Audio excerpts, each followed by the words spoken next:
दरख्शा फातिमा को यहाँ मदू करता चलूं कि वो आए और अपने कलाम से नवाजें।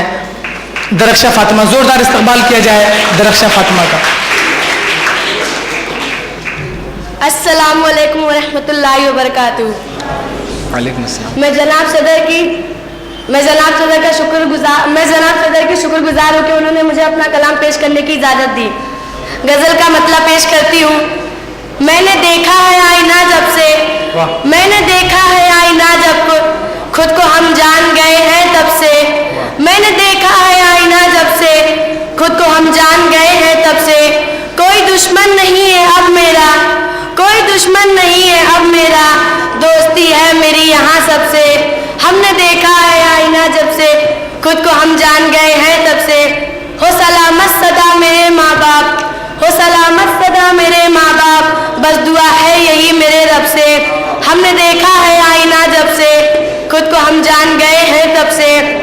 अब दरख्शा की बात क्या करना, अब दरख्शा की बात क्या करना, रूठ कर बैठ गई है वो कब से। हमने देखा है आईना जब से खुद को हम जान गए हैं तब से। खुदा हाफिज। ये थी दरख्शा फातिमा।